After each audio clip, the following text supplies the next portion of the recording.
Sitar Center, and the executive director could not join us, but our good friend Monica's here, and I'm going to turn the floor over to her. Thank you, Wilson. Thank you all for staying late tonight. My name is Monica Harrington. I'm with Sitar Art Center.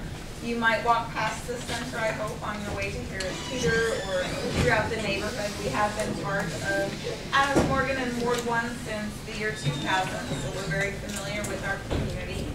We do serve 850 students who come from throughout the District of Columbia, but the majority of our youth do come from our immediate neighborhoods. So we are serving children and families right here in our community, Ward 1. What we are proposing is support for our early childhood program. It's hard to follow, Dee Dee, but it's very complementary. Early childhood arts education is essential to our community and its children. Sitar Art Center does primarily work with low-income children, so this is a amenities package that is reaching a community that otherwise could not afford these opportunities elsewhere. Sitar Art Center's early childhood program has doubled since 2007. Over 350 young children. Arts education is valuable to them. It prepares them for school. Essential skills and learning, everything from reading and components of literacy. We also work very closely with parents or the guardian and caretaker to improve parenting skills. Parenting is a tough job, as many of you know, and so we're providing that to parents as well. I think it's good to note that we also work with community service providers like Mary's Center, which provides maternal and child health, and also Jubilee Don't Start. So it's a great connection of community to have community partners like that involved in our programs. We are proposing with early childhood support from the amenities package a $20,000 proposal. This would provide 400 teaching hours for early childhood classes. It would reach over 350 youth each year. Our year is July 1 through June 30th. And what those hours do are enriching learning opportunities for both parent and child.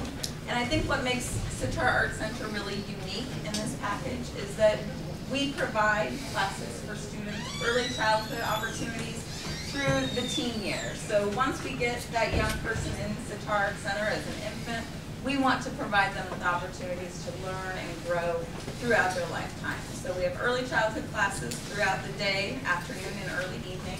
But then we also have our after-school program. So we hope that when they are enrolled in school, that they still keep coming back to Sitar. It was nice to hear many of you talking about the impact, of the proposed project on our children during school hours, after school hours.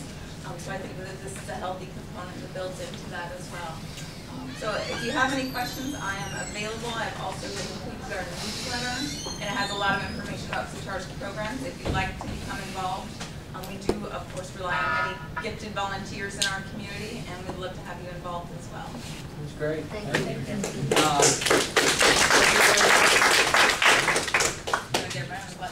Right on the button. Right on the button. So we have an organization called For the Love of Children who could not attend tonight, but Commissioner Mossy has some information to send to her.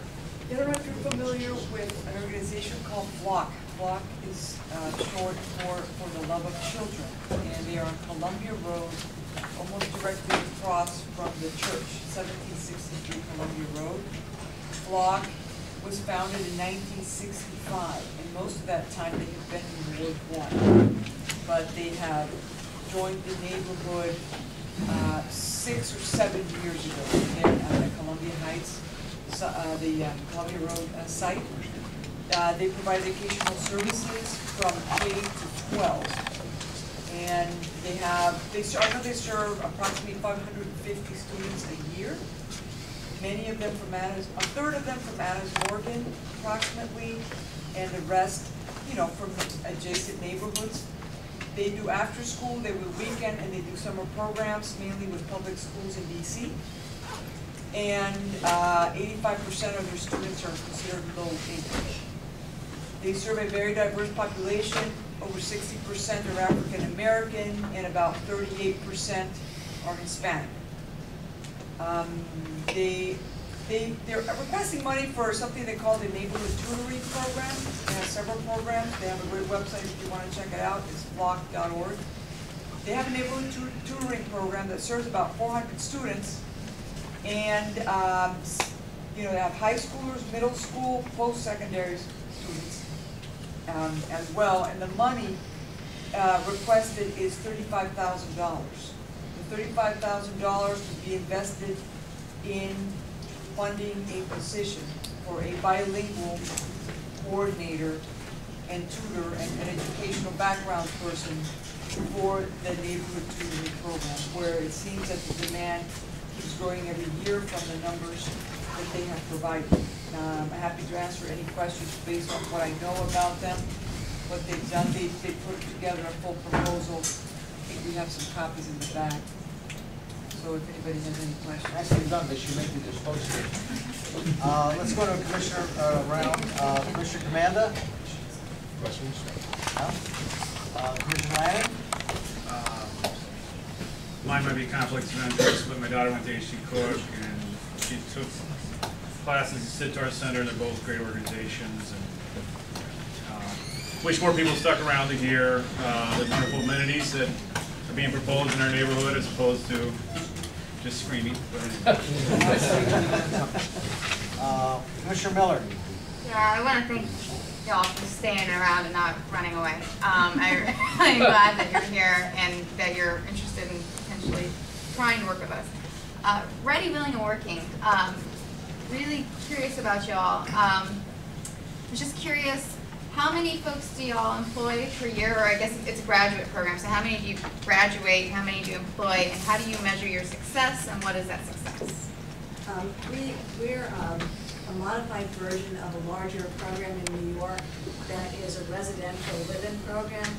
We don't have a facility for our guys to live in, so some of our men have been with us for 4 years.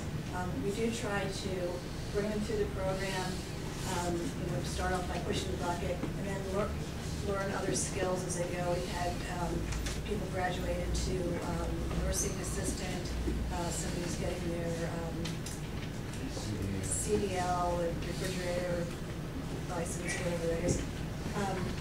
But they stay with us because it's comfortable, they make a pretty good living, they get a 401k plan and fully paid health insurance when they're full-time. But we do encourage them to move on into other things that are more life-enhancing for them. But a lot of times they really enjoy their jobs because we have a very positive workplace environment. We're very supportive in their personal lives, helping them assimilate with their families. We measure our success. It's not scientific like New York, where they can quantifiably say we graduated 100 people this year. Ours is based on if they've stayed with us for 6 months and they've stayed clean and sober and employed, consider that it's success. And we're at about 80% success rate, so we're very proud of that. Currently we have 30 men in our program, and we have an application pile of about 150 who want to get in. And how do you get those applications? Like, how do people find you? It's really, it's incredible when they find us because we're in a trailer in the parking garage of Union Station, so they really have to want to find us.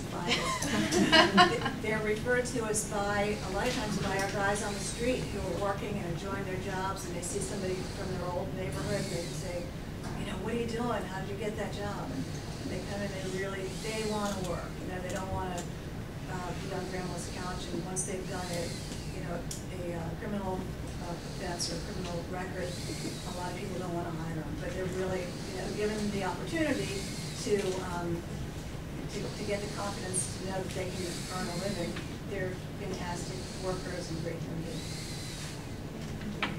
Thank you. Commissioner Botrick? No, I was going to ask you this. Thank you. Thank you. Good. Commissioner Moy? I do not have any other questions. I just wanted to piggyback on thanking all the nonprofits for coming and presenting, and that you all do very, very good work, and you're all very, very well-established organizations, very well-run organizations. So, and I'm just happy to be here. So, thanks. Commissioner Mossy? No Questions? questions. You want to ask yourself a question? Right. No, I think all of our programs are award-winning programs. They've all been recognized by the community and other organizations for the work that they do. And I work in nonprofits, so and I know it's difficult. And we not only the funding, but, you know, keep track of what you're doing and keep track of your money. And doing the fundraising, so if we can help you out, you know, it'd be a great thing. Commissioner Davis? Just to comment, if this project prevails, it's my hope that all of these projects that you heard tonight are part of that mix. These are amenities that actually will support the community. So that's important, and I appreciate the people coming out and sharing it. But each of these are for our children. A mile over there, we get a chance to be mentioned tonight, they've been mentioned earlier. These are all solid programs that we can turn around and point to and say, well, they're here, but at least we have this, this, this, and this. And that's important. Thank you. Commissioner Botrick? Yeah, and I just wanted to put it into context for the people who are still here in the audience, that we wanted to have this, these additional amenities on top of the ones that are already included.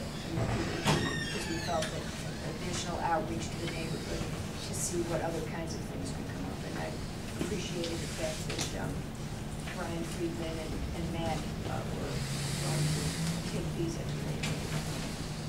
Thank you. I'm going to take my option for a comment by simply sharing. What you've heard tonight are what we have on paper. There are other projects and other concepts and other amenities which, frankly, Commissioner Davis has done a wonderful job in taking point on. Why don't I recognize you if you want to briefly give a rundown of those that we're still continuing discussions on. Well, I know we're still looking at how we can support other nonprofit organizations in this community through some sort of funding mechanism. We haven't figured that out yet, but it's something we've offered up to the developers. We've got a lot of nonprofits.